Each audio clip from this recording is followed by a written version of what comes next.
Começando o vídeo de hoje, já vai deixando aqui embaixo seu joinha. Se curtiu o vídeo depois de assistir, compartilha, comenta aqui embaixo o que você achou. E agora sim, bora começar. Na geração LGBT de hoje, muitos já se entendem desde novinhos. Mas antes disso, era quase que um padrão viver dentro do armário. Eu lembro que quando eu era adolescente, a maioria já se aceitava gay, mas ainda escondia de muitos amigos, no trabalho, muitas vezes da família. Imagina então uma geração antes da minha. Claro que ainda hoje isso acontece, mas naquela época era muito comum você chegar inclusive a ter um casamento hétero. E é com eles que a gente vai falar hoje aqui no Põe na Roda. Oi, meu nome é Felipe Nonato. Meu nome é Davi Ramos, tenho 53 anos. Meu nome é Márcio Orlandi, tenho 47 anos de idade. Sou gay assumido há 12 anos. Fui casado com uma mulher durante 18 anos. E sou casado há 11 anos com um homem. Lindo, diga-se de passagem. Eu percebi que eu gosto de homens desde que eu nasci. Eu acho que a partir dos 14 anos, mas com 12 anos eu já tinha feito coisa. Eu disse que não ia falar isso, não falei. Acho que a vida inteira a gente sabe pelo menos que tem atração, né? Eu acho que por falta de literatura, da mídia, porque antigamente o que você achava que o gay, que na verdade não existia a palavra gay, pelo menos no Brasil. Existia uma pressão familiar muito grande, minha família é muito tradicional. E nunca procurei, nunca fiz nada com isso, eu simplesmente vivia com aquilo escondido em mim. E eu não consegui lidar com isso, não convivi com pessoas que eram gays. Então eu não sentia gay. Eu sentia o desejo, mas pra mim aquilo estava errado, era proibido. E tomei a decisão de viver uma vida hétero, embora soubesse que tinha atração por homem. Eu me casei com mulher aos 22 anos. Eu me casei com a minha primeira esposa em 2001, então ao todo a gente ficou 4 anos namorando e 11 anos casados. Você acaba sendo bissexual, porque é uma pressão da sociedade. E não sei, me apaixonei realmente pela minha mulher. Eu gostei dela, eu gosto de pessoas. Tive que até operar para não ter mais filho, porque senão eu teria um monte de filho, né? E ok, eu falei, ótimo, arrumei uma mulher, eu não vou mais ter desejo por homem. Isso é um grande erro, né? Quer dizer, ou acerto, porque para mim foi muito bom porque eu tive meus filhos. Eu amava de verdade, tinha muito desejo por ela, gostava muito dela. Eu entendia de mim que talvez eu fosse bissexual, mas que eu estava casando com uma mulher para ser fiel pro resto da vida, ia ficar com ela, e que isso significava que eu nunca ia ficar nem com nenhuma outra mulher e nem com nenhum homem. Eu tinha feito uma promessa para mim, que eu morria, mas eu não me separava. Eu morria, mas não assumia a minha sexualidade. Só lá, final de 2012, que eu tirei um tempo para pensar na minha vida, pensar no que eu queria. Eu ouvi uma música do Pet Shop Boys, que aparece um monte de homens.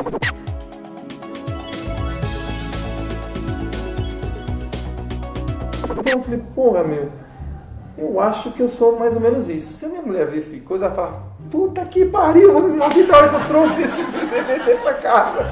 Minha ex-mulher só soube depois que eu me separei. E depois que caiu a ficha de que realmente meu casamento tinha acabado, é que eu fui experimentar aquilo que eu nunca tinha experimentado antes e fui ver o que era matar a outra vontade, né? E daí eu tive uma conversa com ela. Eu cheguei um dia e falei assim, vamos ser sinceros, ninguém mais ama ninguém aqui.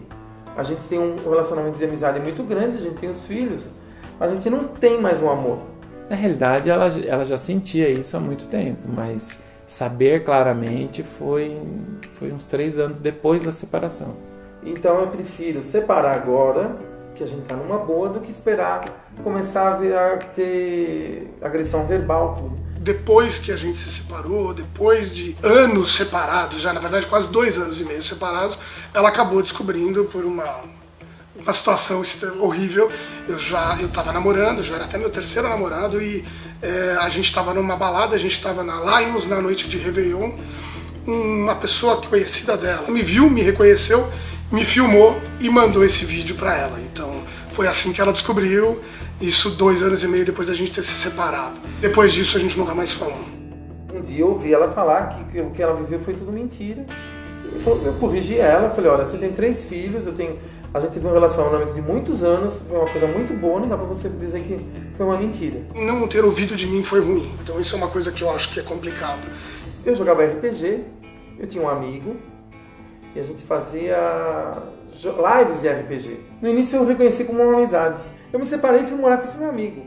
E eu nunca fiquei dentro da minha vida, eu tive uma convulsão. Só que junto com isso minha mãe adoeceu de câncer. chamaram a ambulância e eu me senti extremamente vulnerável, porque eu tive parada respiratória, um monte de coisa. E da ambulância foi quando a gente se percebeu que eu falei assim pra ele, eu ia morrer sem poder falar que eu gosto de você, que eu te amo. Eu contei pra ele, né, e ele também falou a mesma coisa, que ele ficou com medo de me perder naquele momento. E aí chegou no momento que eu falei, a hora é agora. E aí eu decidi me separar. Eu saí da casa dela e fui direto para a casa dos meus pais. Eu falei, antes que ela resolva contar, antes que isso chegue neles, eu preciso contar. Foi difícil, não vou dizer que foi fácil. O meu pai aceitou, eu acho que ele virou e falou, eu estava desconfiado que alguma coisa estava acontecendo, se mudou muito. Nada muda, esse é meu filho.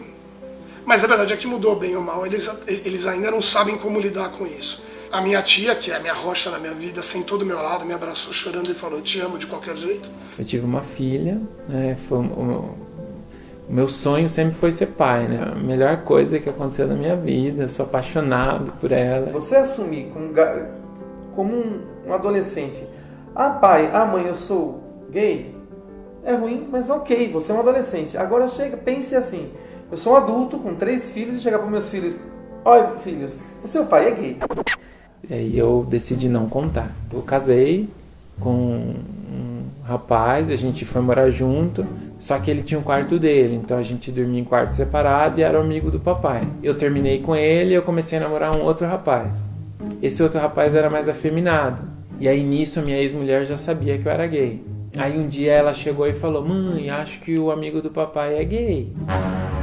Aí minha ex-mulher me ligou, falou, Fê, tá na hora, porque ela já sabe que o fulano é gay. E contar pro filho que aquele seu tio, aquele seu grande amigo, é seu marido. A gente marcou um dia, fui buscar ela na escola, falei, filha, hoje nós vamos conversar com você na casa da sua mãe. Ela, não fiz nada, pai, eu não fiz nada. Aí eu falei, não é sobre você, filha, é sobre mim. Eu cheguei pro claro que eu vou contar pro Kim, porque eu nunca consigo pegar meus 3 filhos juntos, porque cada um mora num lugar, era difícil pegar os 3 juntos. Aí o cara falou assim, não, deixa eu conto.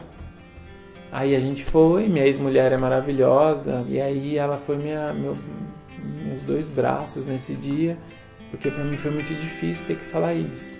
E aí o Clark saiu com o meu filho mais velho, ele contou, meu filho veio, me abraçou, falou uma frase que eu acho muito legal, que ele falou assim, eu não podia querer coisa melhor, porque o meu pai tá com uma das pessoas que eu mais amo, tá com ele. Né? Então, quer dizer, o que eu posso achar triste se 2 pessoas que eu amo estão juntas? Ela me pegou no rosto e falou, pai, não importa se você namora homens ou mulheres, eu amo você. Quando eu contei pros meus filhos que eu tava casando, os meus filhos fizeram uma festa, foi uma coisa assim, pá! Aí saiu assim 500 toneladas das minhas costas, né? Eles acharam o máximo, a minha filha estava namorando um rapaz, ela no mesmo dia foi e contou pra ele, contou pra sogra, como se fosse assim, meu pai tá grávido. Foi muito difícil pra mim, não era nem pelos outros, né? Era pra mim mesmo. Eu vou dizer assim pra vocês, pra mim falar eu sou gay é muito recente isso na minha vida, porque eu não tinha coragem. A maioria das pessoas que eu vejo da minha idade, um pouco mais novo, que ainda mantém um casamento, se preocupam muito com o que o pai e a mãe vão sentir. Vive pela sociedade. Nas gerações passadas isso com certeza era mais comum, né? A pressão da sociedade, o medo de se expor, o próprio fato de que a sociedade também não aceitava, como hoje em dia aceita. Já fiquei com caras mais novos, etc, e vejo que a cabeça é completamente diferente e a naturalidade é muito maior para levar o assunto da sexualidade, né? Então é maravilhoso isso. Eu sempre fui fiel, por mais que eu tinha desejo, mas eu nunca traí. Eu já conheci outras pessoas que, como eu, foram casados, se separaram. Já conheci caras casados que traem. Eu acho que existe todo tipo de pessoa. Mas o que chovia de homem casado me procurando era absurdo, assim. Eu ficava perplexo, porque eles continuavam casados e eles queriam continuar casados. E eu acho que no fim você não é nem feliz com a sua vida de hétero, porque você não queria ser, e nem com a vida de gay, porque você não pode ser gay. O mais importante de tudo é o cara saber o que é que deixa ele feliz de verdade. Você precisa viver o que você é. Viver uma mentira dói. Nós nascemos gays, né? Eu não tenho dúvida, eu sei que você também não tem dúvida, né? Você nasceu e você não escolheu assim como eu não escolhi. O que a gente escolhe é viver a verdade. Para mim foi muito difícil escolher essa verdade pelas crenças que eu recebi.